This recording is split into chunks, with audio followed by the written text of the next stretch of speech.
African society and culture. The objectives are: 1. Characterize the extended family units that form the basis of African villages. And 2nd, evaluate the importance of the arts to early African culture.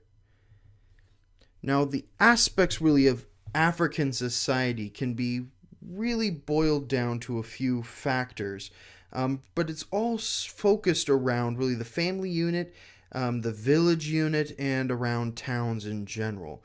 So really towns began as fortified walled villages, and they became centers of government and markets where people really filled with goods from faraway regions would trade with one another and interact.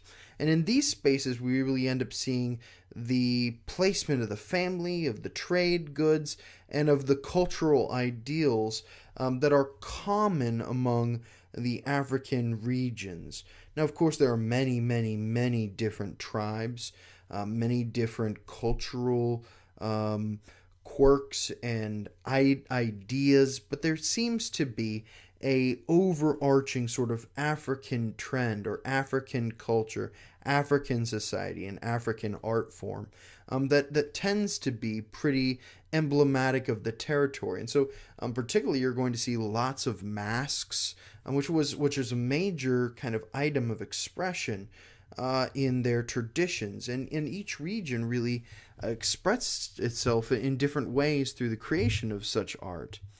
But in these political structures, we see that common trend of king and subject in many different places. Now, in most places, it was so small that there were no kings. It was village, clan-based, or a clan elder.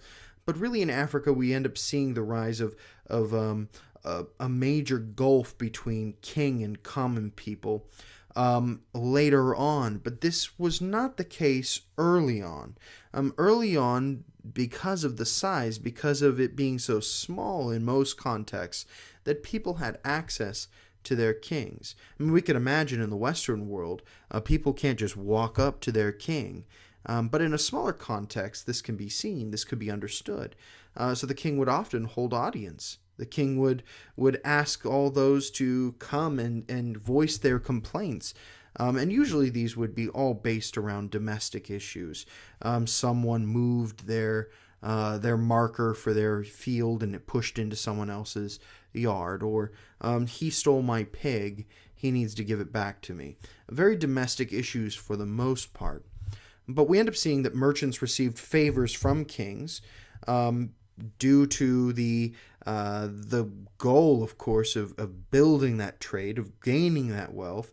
And the king's treasury really ended up being filled with taxes paid by merchants, which, of course, then kings are going to want to support more and more merchants, because they can get more and more trade, and therefore through all of that extra trade, taxes. And this is, of course, important for any kingdom, any king, but particularly a small kingdom that is looking for revenue. But beyond just the political unit and the political relationships that people have, we also see the family unit, which is really the root of culture within African society. So extended families really often lived together. We don't have the sort of micro families that you see in the Western world, mom, dad, kid. But we end up seeing really greatly extended families all living together. And this is a traditional idea, of course, because it's something that's natural, that just flows out of early civilizations.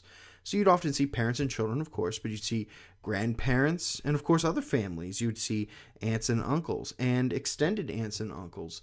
And so it would be easy over time, you can see, for one family to become an entire village.